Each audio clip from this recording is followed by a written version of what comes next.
The clock on the wall read 11:47 p.m. Yi-sun Kang sat alone in complete darkness. The only light in the penthouse came from the Manhattan skyline glowing through the floor-to-ceiling windows behind him. 60 floors below, New York City buzzed with life. Yellow taxis crawled through streets. Couples walked hand in hand toward late-night restaurants. College students stumbled out of bars in the meatpacking district. But up here, in this $15 million penthouse, everything was silent. Yi-sun sat on a black leather couch with his legs spread wide and his elbows resting on his knees. A cigarette burned between his fingers. Smoke curled up toward the ceiling and disappeared into the shadows. He wore an all-black shirt, unbuttoned halfway down his chest, revealing intricate tattoos that covered his skin like armor. Each tattoo told a story. Each one represented something he survived. He checked his Patek Philippe watch for the 5th time in 20 minutes. 11:48 p.m. Where was she? He took a long drag of his cigarette and let the smoke fill his lungs. His jaw was tight. His eyes were fixed on the front door like a predator waiting for prey to walk into a trap. Yi-sun Kang was not a patient man. He ran the Kang Syndicate, the most powerful Korean crime organization on the entire East Coast. His operations stretched from New York to Atlanta to Miami. He controlled everything from underground gambling rings to real estate development to import businesses that moved products the government preferred not to know about. Men feared him, women wanted him, everyone respected him. But right now, the most dangerous man in New York was sitting in the dark, checking his watch, waiting for his housekeeper to come home. And that fact made him angrier than anything else. The elevator dinged. Yi-sun's entire body tensed.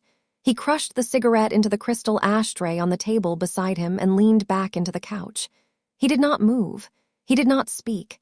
He just watched. The front door opened. Nadia Brooks walked in wearing a tan blazer over a black top and fitted black pants. She looked professional, polished, like she had just come from a business meeting. Her natural hair was pulled back in a sleek low bun. Her skin glowed even in the dim light. She was carrying a leather bag over her shoulder and looking down at her phone as she stepped inside. She did not see him at first. She took 3 steps into the penthouse before she felt it. That heavy feeling in the air. That electricity that always seemed to crackle whenever he was near. Nadia looked up. Her entire body froze. Yi-sun sat in the shadows like a statue carved from stone. The city lights behind him created a silhouette that made him look even more intimidating than usual. His dark eyes locked onto hers with an intensity that made her forget how to breathe. Coming home at this hour? His voice cut through the silence like a blade, cold, controlled. But underneath the calm there was something else, something that sounded almost like pain. Nadia's heart slammed against her ribs. She opened her mouth to respond, but no words came out. Yi-sun slowly rose from the couch. He was tall, over 6 feet, and when he stood, he seemed to fill the entire room. He took 1 step toward her, then another.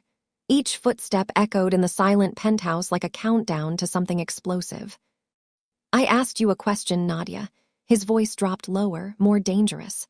Where were you? Okay, before we continue, I need you to do something real quick. If you are watching this right now and you have not subscribed to this channel, I need you to ask yourself a serious question. Why? Why are you sitting here, about to watch one of the most intense love stories I have ever told, and you are not even part of the family yet? Do you know how much work goes into these stories? The research, the writing, the editing, and you are just going to watch without subscribing. That hurts. That really hurts. So here is what I need you to do right now.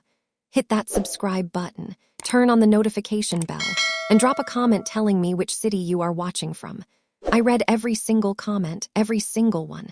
I want to know where my people are at. New York, Chicago, Atlanta, Houston, LA, London, Lagos, wherever you are, let me know. Do it right now. I will wait. Okay, now let us get back into this story because it is about to get crazy. To understand why Yi-sun Kang was sitting in the dark waiting for his housekeeper like a jealous husband, we need to go back to the beginning. 3 months earlier. Nadia Brooks was broke, not just regular broke. The kind of broke where you check your bank account and laugh because crying would take too much energy. The kind of broke where you have to choose between buying groceries and keeping your phone on. The kind of broke that makes you do things you never thought you would do. She was 27 years old, born and raised on the south side of Chicago in a neighborhood where people learned early that the world was not designed to be fair. Her mother, Gloria Brooks, worked 2 jobs to keep food on the table and a roof over their heads.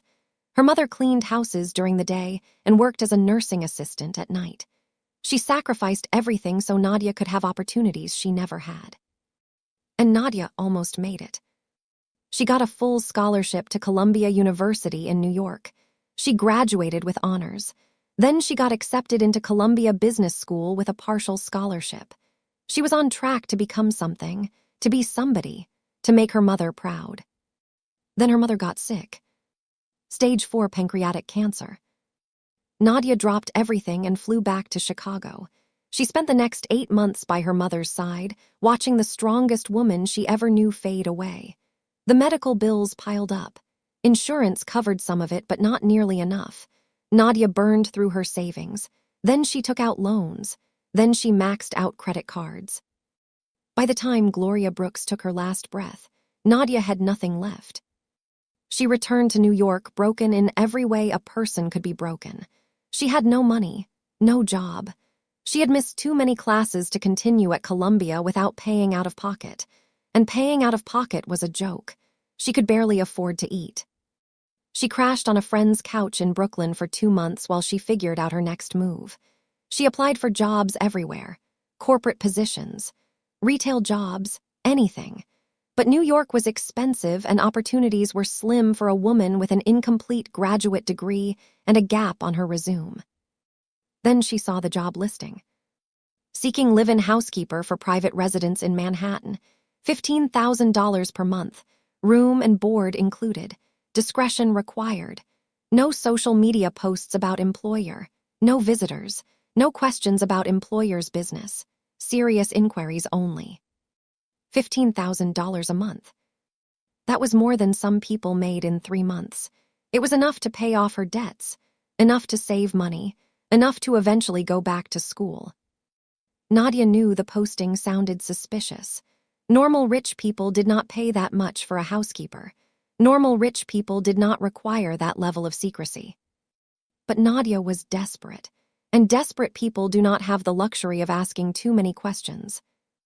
She applied. 2 days later, she received a response asking her to come to an address on the Upper East Side for an interview. The interview was conducted by a Korean man in his mid-30s named Dorian Woo. He was handsome in a cold sort of way, with sharp cheekbones and eyes that seemed to analyze everything. He asked Nadia standard questions about her background, her experience, and her ability to maintain confidentiality. Then he asked her a question that should have made her run. Are you comfortable working for someone who operates outside the traditional boundaries of the law? Nadia should have said no. She should have stood up and walked out, but she thought about her mother's medical bills. She thought about the debt collectors calling her phone. She thought about the fact that she had exactly $47 in her bank account. Yes, she said, I am comfortable. Dorian smiled in a way that did not reach his eyes. Good, you start Monday. On her first day at the penthouse, Nadia met her employer. Yi-sun Kang was not what she expected. She had imagined an older man, someone overweight with a cigar and a sleazy smile, someone who would look at her like she was a piece of meat. Instead, she found herself face to face with one of the most attractive men she had ever seen. He was 32 years old with a face that looked like it was sculpted by someone who understood symmetry on a molecular level. High cheekbones, a strong jaw, full lips set in a permanent expression of quiet intensity. His black hair was pushed back from his forehead, and his dark eyes held the kind of depth that made you feel like he could see through you. But it was not just his face that commanded attention. It was his presence. When Yi-sun walked into a room, the air changed. People straightened their spines. Conversations stopped. Everyone waited to see what he would do or say next. Nadia felt all of this within the first 30 seconds of meeting him. He barely looked at her during the introduction. Dorian explained her duties while Yi-sun stood by the window, staring out at the city like it belonged to him, because in many ways it did. The only time Yi-sun acknowledged her directly was at the very end. He turned from the window and fixed those dark eyes on her face. "One rule," he said. His voice was deep and smooth, with just a hint of an accent that made certain words sound like music. "Do not enter my office, ever, for any reason. Understood?" Nadia nodded quickly. Understood. He looked at her for a moment longer. Something flickered in his eyes, something she could not identify. Then he turned and walked away, disappearing down a hallway without another word. For the first month, Nadia barely saw Yi-sun.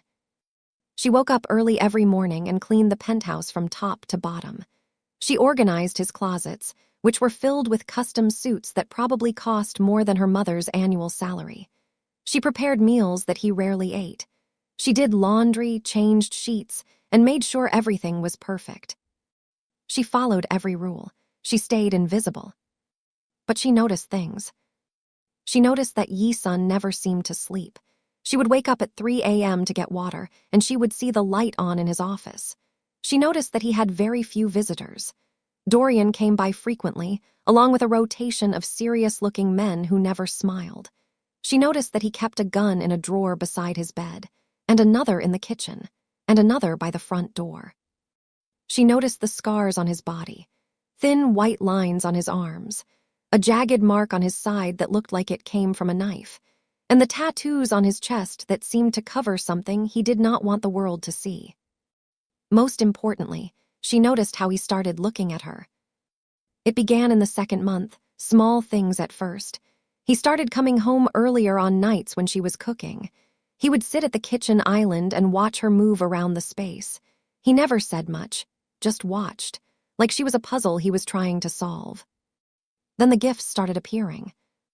A designer bag on her bed, a jewelry box containing diamond earrings, a brand new MacBook with a note that said, "For your studies." He knew she had dropped out of school. He knew everything about her. Of course he did. Nadia returned every single gift. She would leave them outside his office door with a polite note thanking him but declining. She did not want to owe him anything. She did not want to blur the lines of their professional relationship. This seemed to frustrate Yi-sun in a way she did not understand. He never mentioned the returned gifts directly, but she would catch him staring at her with an expression that looked almost like confusion, like she was breaking rules he did not even know he had established. By the third month, Nadia knew she was in trouble. Because somewhere along the way, she had stopped seeing him as her dangerous employer. She had started seeing him as a man. A lonely, broken, complicated man who sat in the dark waiting for her to come home. And that was the night everything changed. Back in the present moment, Nadia stood frozen by the front door as Yi-sun approached her. Each step he took seemed to make the massive penthouse feel smaller. The city lights at his back created an outline around his body that made him look like something out of a dark fairy tale. She found her voice somewhere in the chaos of her racing heart. "Where I go on my personal time is none of your business." Her voice was steady even though her hands were shaking. "I work for you. I am not your prisoner." Yi-sun stopped walking. He was close enough now that she could smell his cologne. Expensive, dark, intoxicating. He tilted his head slightly, and a smile that held no warmth crossed his lips. "Do you think I do not know you have been leaving this penthouse every Wednesday and Friday night for the past month?" He asked the question calmly, like he was discussing the weather. "Do you think I do not have people watching you?" Nadia felt the blood drain from her face. "You have been following me. I have been protecting you. By spying on me." Yi-sun's jaw tightened. "By making sure no one hurts what belongs to me." The words hung in the air between them. What belongs to me? Nadia should have been offended. She should have reminded him that she was a human being, not property. She should have told him that he had no right to claim ownership over her. But there was something in his voice when he said it. Something raw and vulnerable underneath all that danger. Something that made her heart do things it had no business doing. I do not belong to you, she said quietly. Yi Sun stepped closer, so close that if she leaned forward, their lips would touch. Then, why do you make me feel like I would burn the world down if anyone ever took you away from me? Nadia could not breathe. She could not think. She could only stare into those dark eyes and see her own reflection staring back. You are jealous, she whispered. You are sitting in the dark, waiting for me like a jealous husband, because you think I have been seeing another man. Yi Sun did not deny it. His silence was confirmation enough. Nadia should not have felt the warmth that spread through her chest at this revelation. She should not have felt anything except concern that her employer was clearly unstable.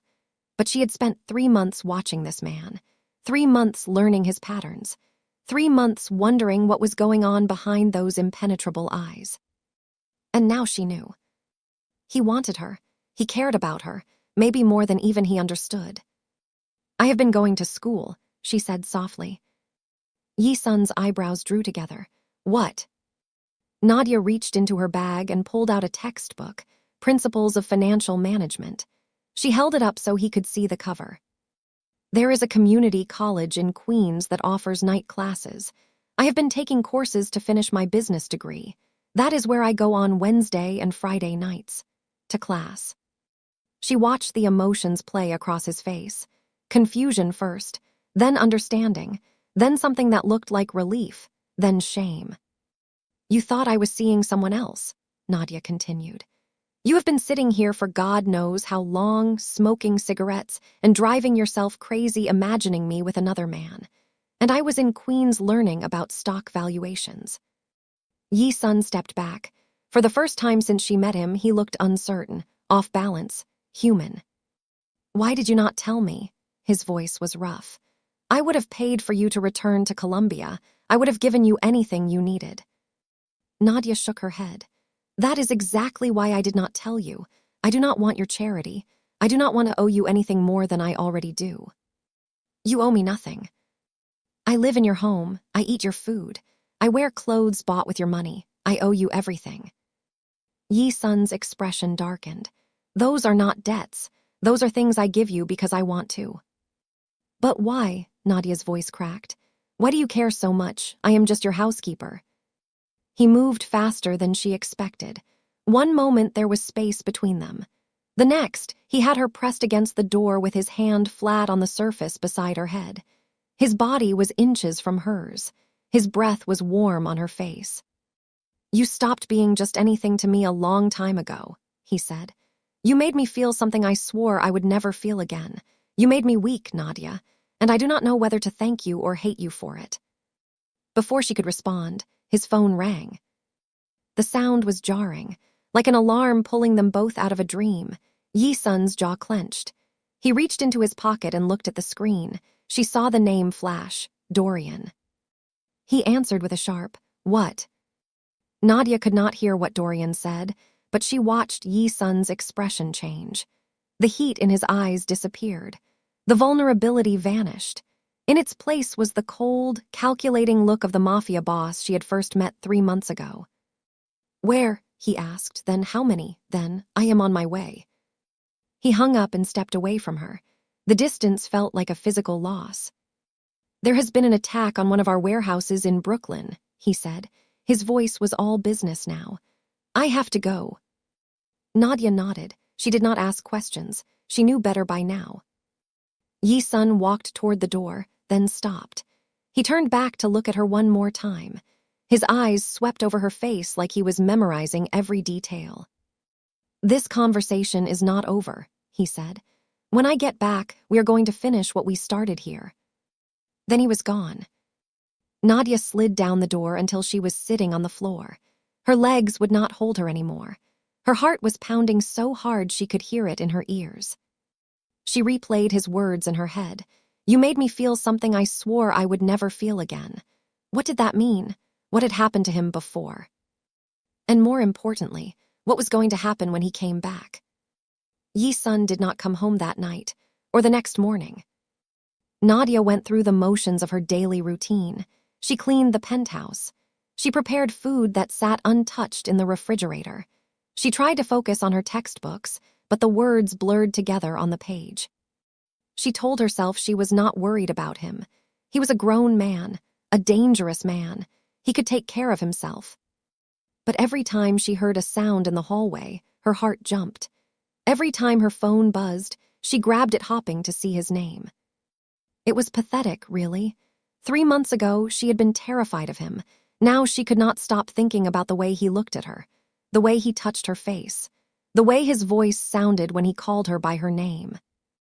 Around noon on the second day, Nadia heard voices coming from Yi-sun's office. The door was cracked open slightly. She knew she should not eavesdrop. She knew it was dangerous. She listened anyway. 2 men were talking inside. One voice she recognized as Dorian. The other belonged to a man she had seen around the penthouse before, one of Yi-sun's lieutenants. She thought his name was Vincent. "He is getting soft," Dorian said. His voice was cold, dismissive. "Ever since that woman moved in, he has lost focus." "You cannot blame him for wanting some company," Vincent replied. "He has been alone for 5 years, since Yuna." Nadia's ears perked up at the unfamiliar name. Yuna? Who was Yuna? Dorian laughed bitterly. "Do not speak that name in this house. You know what she did to him." "I know. I was there. I saw what she almost cost us."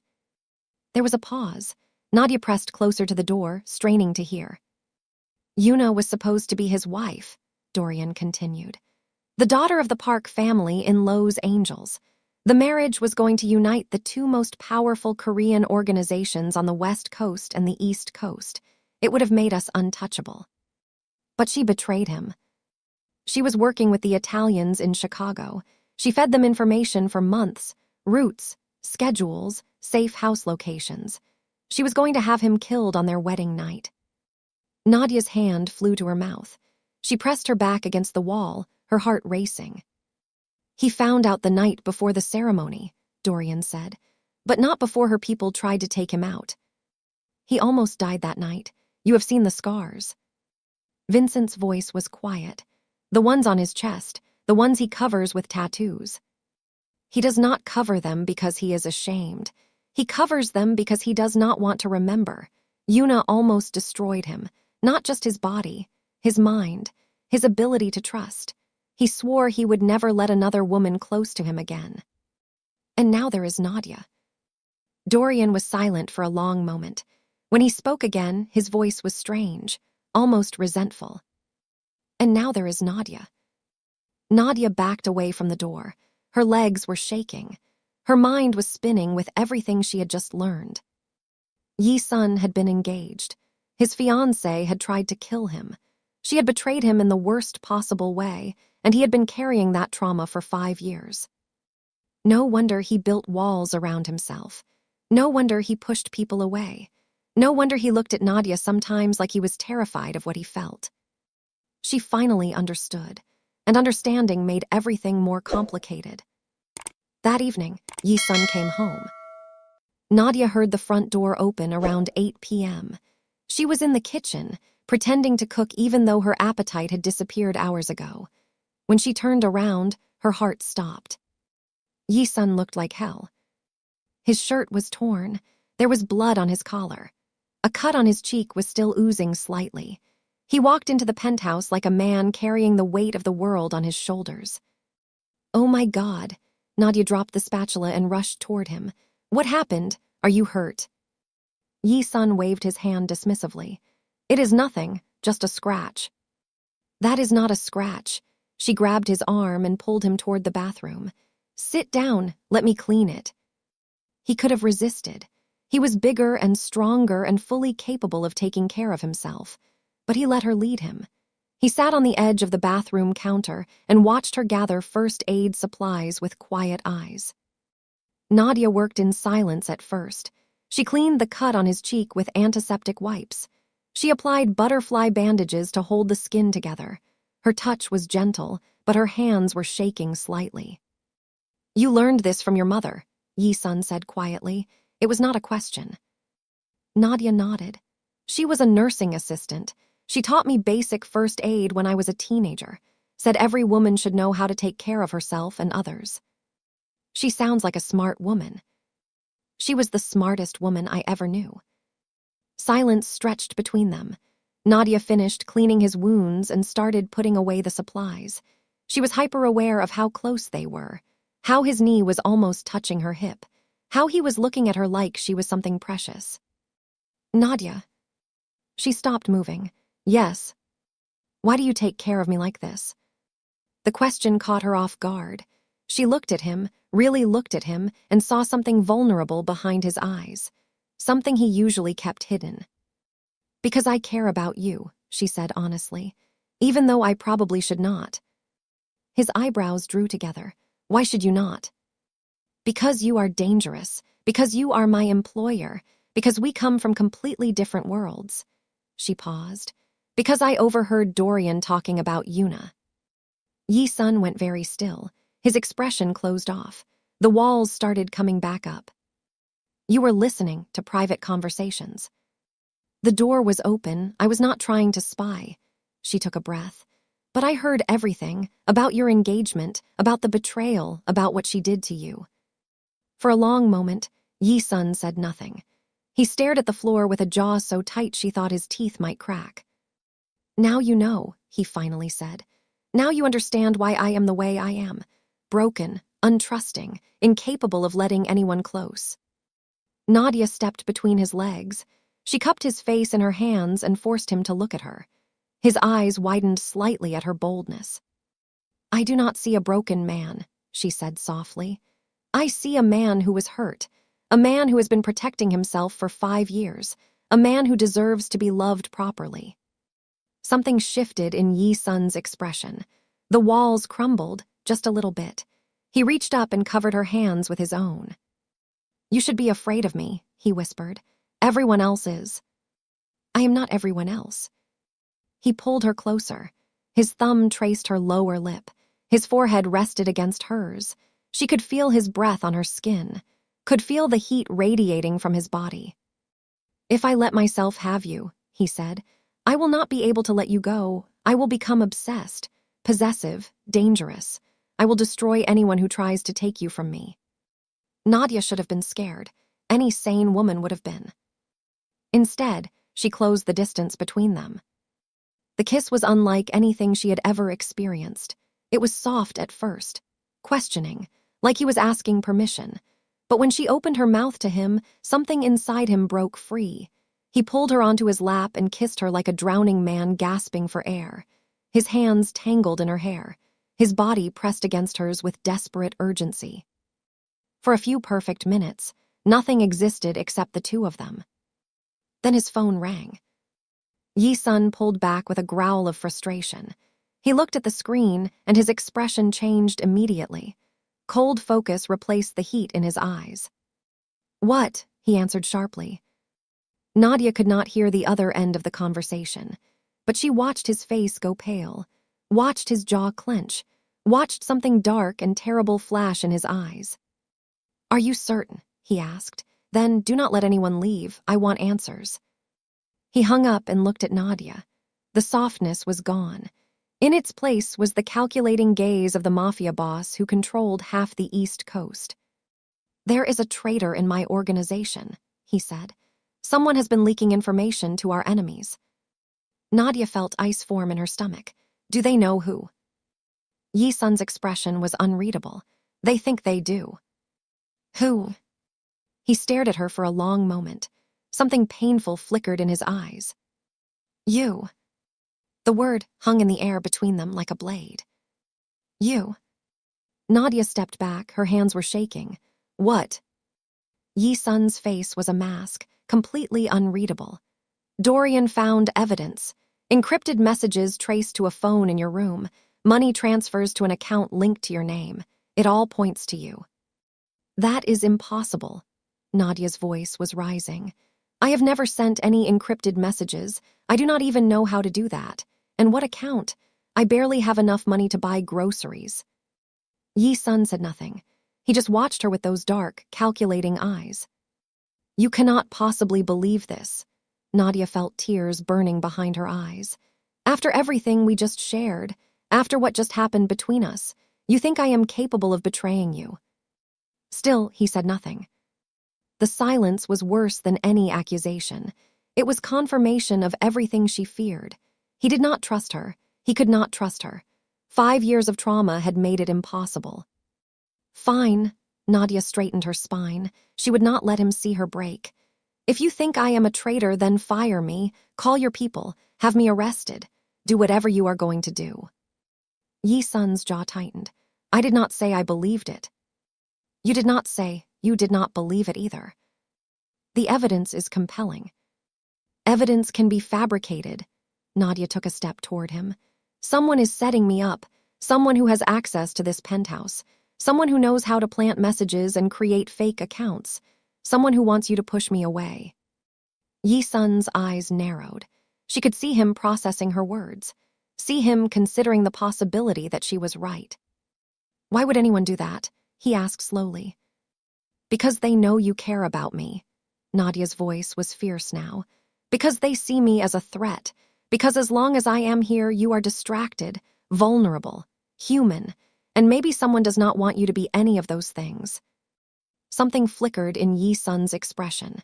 Doubt, not in her, but in the evidence against her. I need time, he said finally. I need to investigate this properly. And in the meantime, am I your prisoner?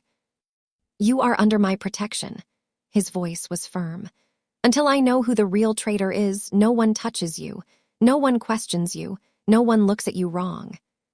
It was not an exoneration, but it was not a condemnation either. It was a middle ground that Nadia would have to accept for now. Fine, she said, but I am telling you right now, Yi Sun, I would never betray you. I came to this penthouse with nothing except my integrity. That is the one thing I will not let anyone take from me. Yi Sun stepped close to her. He cupped her face in his hands and looked into her eyes with an intensity that made her soul shake. I want to believe you, he whispered, more than I have ever wanted anything. Then believe me. He pressed his forehead against hers. I am trying. For the next 3 days, Nadia lived in a strange limbo. Yi Sun came and went at odd hours, clearly investigating the leak. He barely spoke to her. When their paths crossed, he looked at her with a mixture of longing and suspicion that broke her heart. Dorian was around more often. He watched Nadia with cold eyes whenever she moved through the penthouse. He never said anything directly threatening, but the hostility radiating off him was impossible to miss. Nadia knew she had to clear her name. If she waited for Yi Sun to do it, she might wait forever. His trauma made it almost impossible for him to trust. He needed proof. He needed evidence so overwhelming that even his damaged heart could not deny it. On the 3rd night, Nadia made a decision. She waited until the penthouse was quiet, until Yi Sun was gone and Dorian had left for the evening. Then she crept toward the one place she was never supposed to go. Yi Sun's office. Her heart was pounding as she turned the handle. The door was locked, but she had watched Yi Sun enter the code dozens of times. 0427. His mother's birthday, she had learned from overhearing a conversation. The door clicked open. Nadia slipped inside and closed the door behind her. The office was dark except for the glow of the city outside the windows. She moved quickly, going straight to the computer on the massive desk. She needed to find the evidence Dorian claimed to have. She needed to examine the encrypted messages and the bank transfers. If she could prove they were sent at times when she had alibis, she could prove she was framed. The computer required a password. She tried several combinations before finally trying 0427 again. It worked. She navigated to the files Dorian had presented as evidence. Her hands were trembling as she clicked through document after document. Financial records, communication logs, transaction histories. Then she found it. The encrypted messages that supposedly came from her phone were time-stamped. She looked at the dates and times carefully. Wednesday at 7:32 p.m. Friday at 8:15 p.m. Wednesday at 6:45 p.m. Nadia almost laughed out loud. Those were exactly the times she was sitting in class in Queens. She had attendance records. She had signed rosters from the professor. She had time-stamped assignments submitted through the college's online portal. She was not the traitor. She could not possibly be. The evidence proved it. But before she could celebrate, the office door swung open. Nadia spun around, her heart in her throat. Dorian stood in the doorway. His face was calm, but his eyes were cold, and in his right hand he held a gun. "I warned Yi-sun that you were clever," Dorian said softly. "I told him you would try something like this." Nadia's blood ran cold. "It is you. You are the traitor." Dorian smiled. It was an ugly expression that did not reach his eyes. "Smart girl, too smart for your own good." Dorian stepped into the office and closed the door behind him. The click of the lock sounded like a death sentence. "How long have you been selling information?" Nadia asked. Her voice was steadier than she felt. 3 years. Dorian circled around the desk slowly, keeping the gun trained on her. "The Morty family in Philadelphia approached me after Yi-sun rejected their alliance proposal. They offered me money, power, a seat at their table when they finally take over the East Coast. Yi-sun trusted you. He thought of you as a brother." Dorian laughed bitterly. "A brother? I have worked for the Kang family for 15 years. I was supposed to take over when Yi-sun's father retired. But then the old man died and his precious son inherited everything. I was pushed aside, made into an errand boy, a second in command who would never command anything." Nadia's mind was racing. She needed to keep him talking, needed to find a way out of this.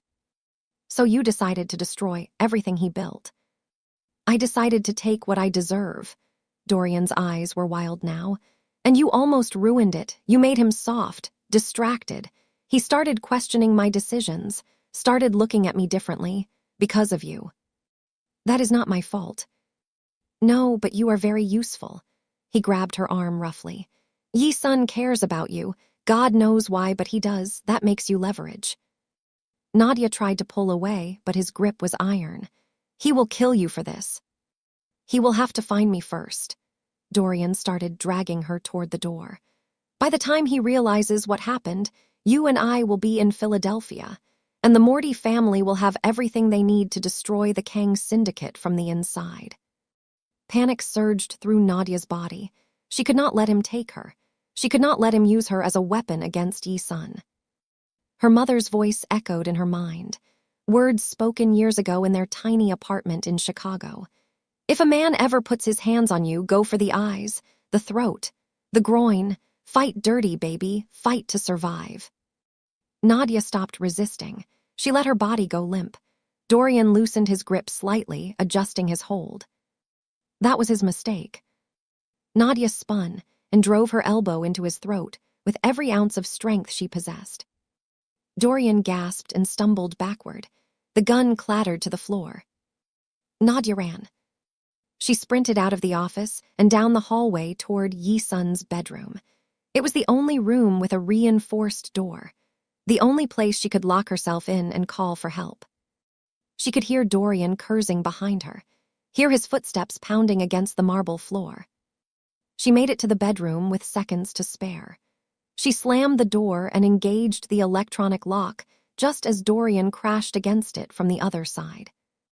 "You cannot hide forever," he shouted through the door. "Open this door or I will shoot through it." Nadia ignored him. She grabbed Yi-sun's encrypted phone from the nightstand and typed a message with shaking fingers. "Dorian is the traitor. He has a gun. Help." She sent the message and prayed. Yi-sun was in a warehouse in the Bronx when his phone buzzed. He was meeting with his lieutenants, discussing strategy for dealing with the Philadelphia threat. He glanced at the screen, a message from his personal phone, the one he left at home. "Nadia." His heart stopped when he read her words. "Dorian is the traitor. He has a gun. Help." For one terrible second, the world went silent. Then Yi-sun moved. He was out the door before anyone could react. He jumped into his car and tore through the streets of New York at dangerous speeds. Red lights meant nothing. Speed limits meant nothing. The only thing that mattered was getting to Nadia. He called his security team as he drove. "Get to the penthouse. Now, full tactical response. If anyone has hurt her, I want them alive so I can kill them myself." The drive from the Bronx to Manhattan should have taken 45 minutes. Yi-sun made it in 20. He burst through the penthouse door with his gun drawn and his heart in his throat. 4 of his men flanked him. The scene that greeted them made his blood boil. Dorian was trying to break down the bedroom door. He had abandoned subtlety and was now throwing his entire body against the reinforced barrier. Dorian.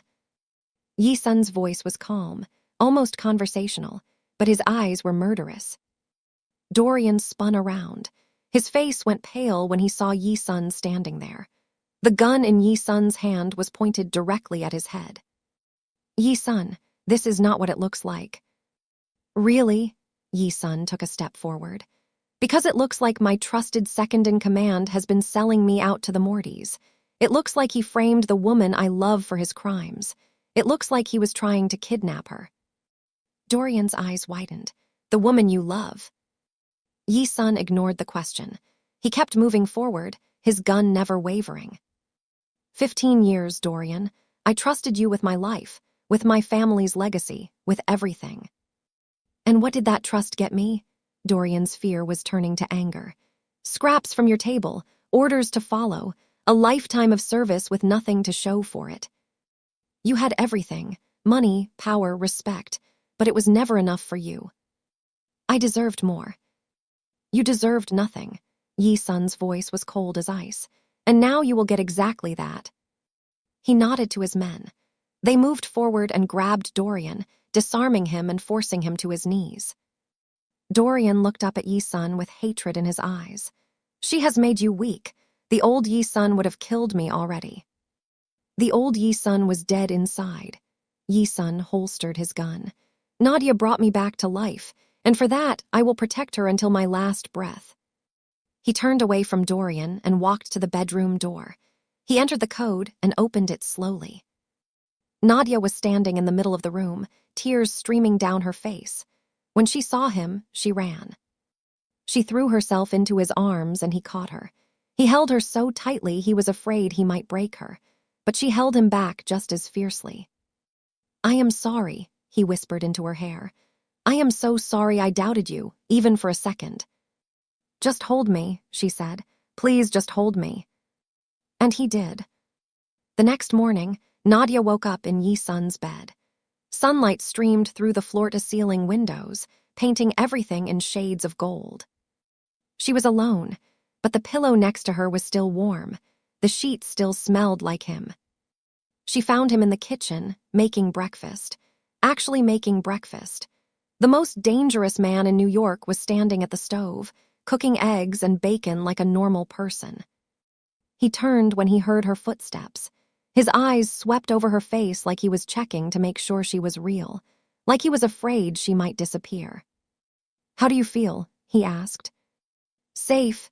She walked over to him and wrapped her arms around his waist from behind. For the first time in a long time, I feel safe. They ate breakfast together in comfortable silence. Afterward, Yi-sun led her to the couch where this had all begun. They sat facing each other, knees touching. I need to tell you everything, he said. About my past, about Yuna, about why I am so damaged. Nadia took his hand. Only if you want to. He told her everything. The arranged marriage, the betrayal, the assassination attempt on the night before his wedding, the scars on his chest that reminded him every day of how foolish it was to trust. For 5 years, I told myself I would never love again, he said. I built walls so high that no one could climb them.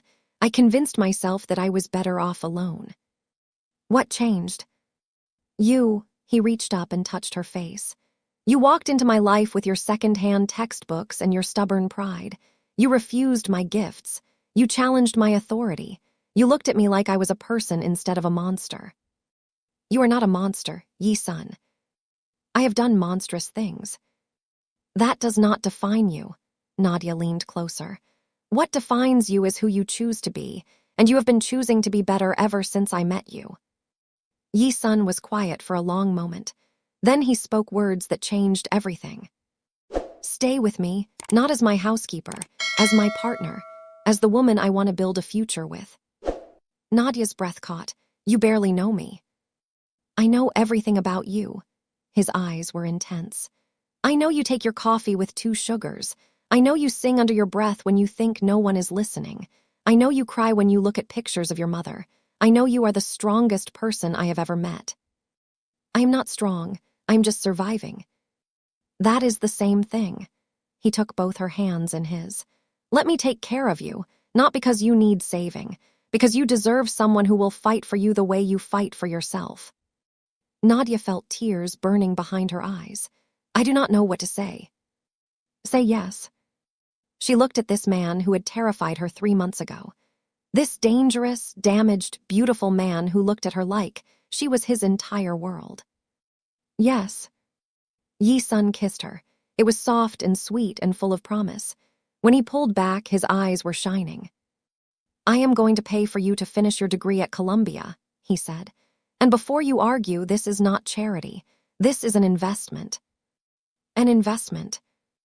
"In our future." He smiled, and it transformed his entire face, made him look younger, lighter. "I want to watch you graduate. I want to see you become everything you are meant to be." Nadia laughed through her tears. "You are very bossy for someone asking me to be his partner." "I am a Mafia boss. It comes with the territory." 2 weeks of peace. That was all they got before the storm came. Yi-sun's retaliation against Dorian sent shockwaves through the criminal underworld. The Philadelphia Morty family, now without their inside source, became desperate. And desperate enemies were the most dangerous kind. Yi-sun increased security around Nadia. Armed guards followed her everywhere. She could not leave the penthouse without an escort. She could not go to her classes without 2 men in black suits sitting in the back of the room. "I feel like a prisoner," she told Yi-sun one night. "I know." His voice was pained. "But until the Mortys are dealt with, I cannot take any chances." "When will this be over?" He did not answer, because he did not know. The attack came on a Tuesday.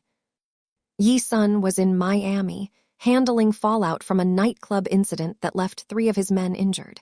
He had not wanted to leave Nadia, but the situation required his personal attention.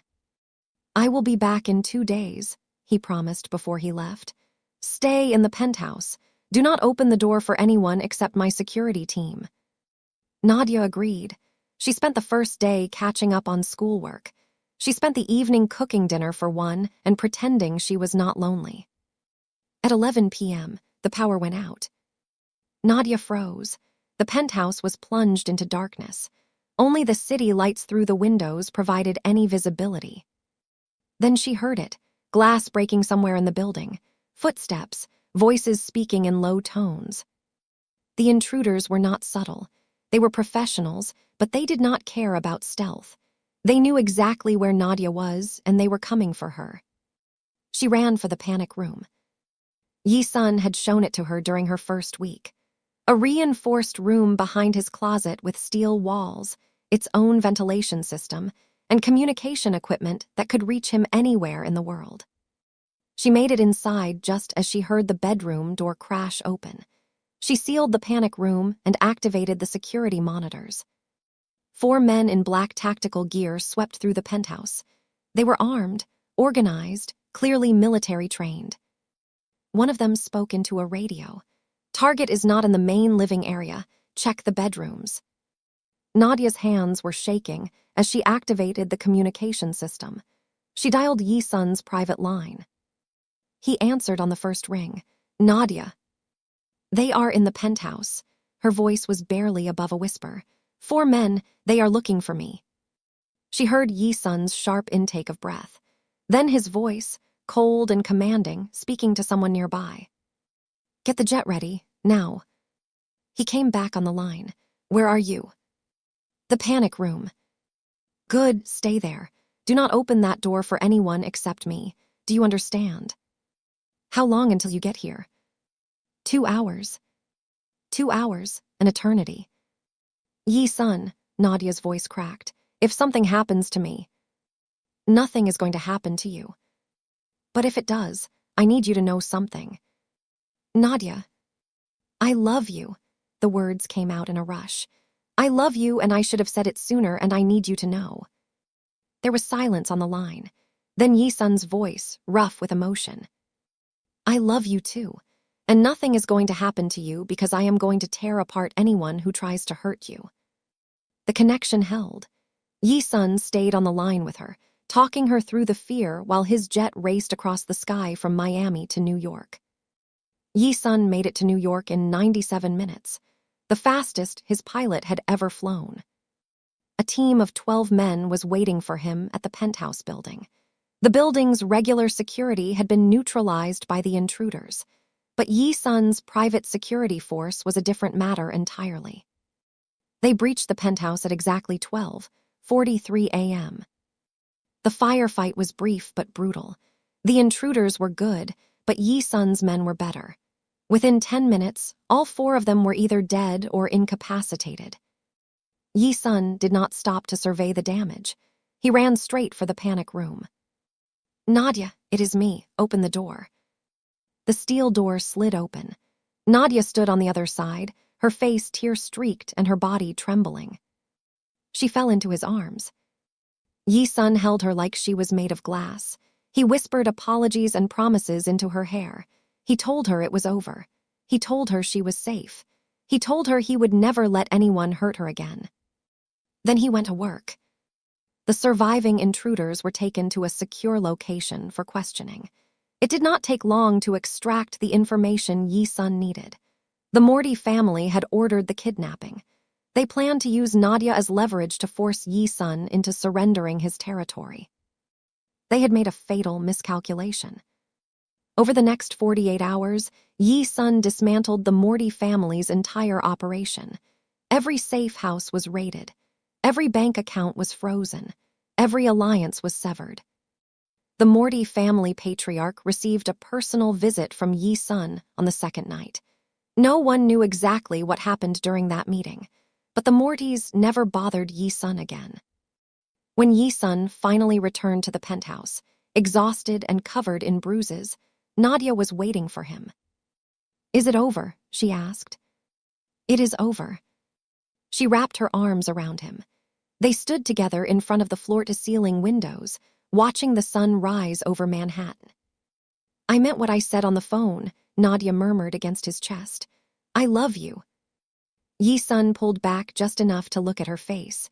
His eyes were soft, vulnerable, full of an emotion that would have been impossible to imagine 3 months ago. Marry me, he said.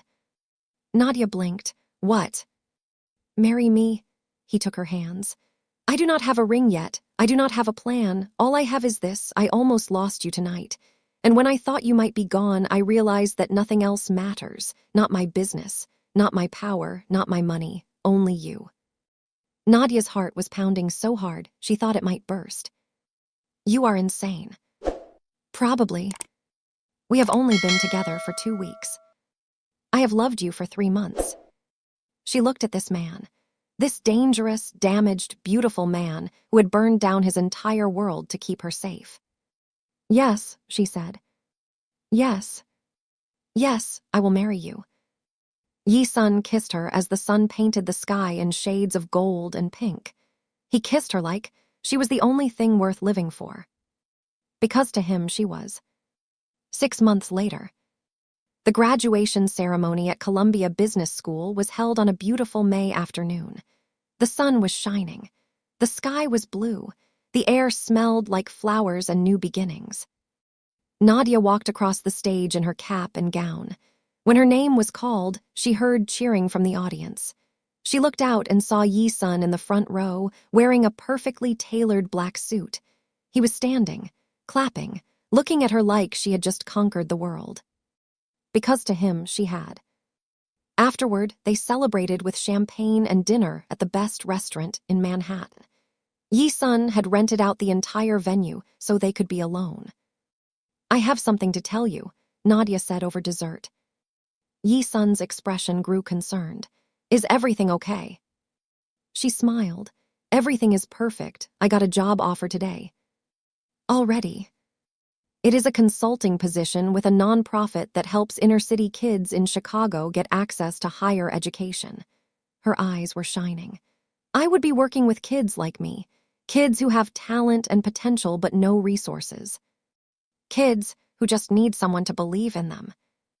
Yi-sun reached across the table and took her hand. That sounds exactly like what you were meant to do. There is more. Nadia bit her lip. The organization is called the Gloria Brooks Foundation. Yi-sun went still. Gloria Brooks, your mother's name. You established it 6 weeks ago, a $50 million endowment in her name. Nadia's voice was thick with emotion. Why did you not tell me? I wanted it to be a surprise. He squeezed her hand. Your mother sacrificed everything for you. This is a way for her legacy to help other children who need it. Nadia started crying, happy tears, grateful tears. She got up from her seat and walked around the table to kiss him. I do not deserve you, she whispered. You deserve everything, and I intend to spend the rest of my life making sure you have it. Their wedding was held on a rooftop in Brooklyn, 6 months after the proposal. It was small, intimate, only 50 guests, close friends and family members who had earned their trust. Nadia wore a stunning white gown that made her look like an angel. Yi-sun wore an all-black suit that made him look like the beautiful danger he was. The ceremony was simple but emotional. They wrote their own vows. Nadia went first. Yi-sun, I came to you with nothing. No money, no family, no hope. You gave me a job that saved my life. But more than that, you gave me yourself. You showed me the man behind the reputation, the broken heart behind the walls. I fell in love with every piece of you, even the pieces you tried to hide. I promised to spend the rest of my life loving you, healing you, fighting for you, the way you fight for me. Then it was Yi-sun's turn. Nadia, I spent 5 years believing I was incapable of love. I convinced myself that my heart was dead, that I would never feel anything except emptiness. Then you walked through my door. You challenged me, frustrated me, made me feel things I had buried so deep I forgot they existed. You did not save me. You reminded me that I was worth saving. I promised to protect you, provide for you, love you with everything I have, until my last breath and beyond. When they kissed, the sun was setting over the Manhattan skyline, the same skyline they had stared at together so many times before. I love you, Nadia whispered against his lips. I love you more, Yi-sun whispered back. Impossible. He smiled, that rare, genuine smile that she had worked so hard to earn. We will spend the rest of our lives figuring out who loves who more. I can live with that. The reception was filled with laughter and dancing and champagne toasts.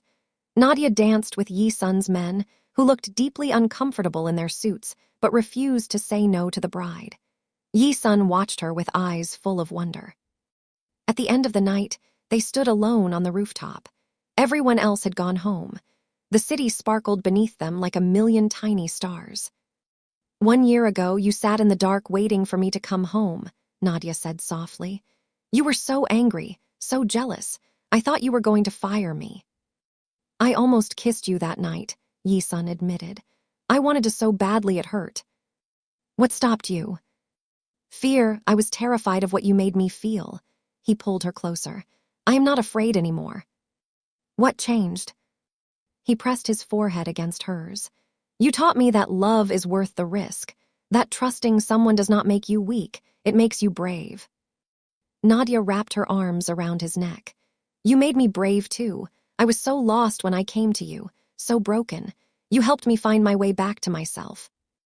We saved each other, Yi-sun said. We saved each other, Nadia agreed. They kissed under the stars, while the city that had brought them together sparkled endlessly below. The girl from Chicago with nothing. The Korean Mafia boss who thought he had everything. They found what they were really looking for in each other. Love. Trust. Redemption. Forever.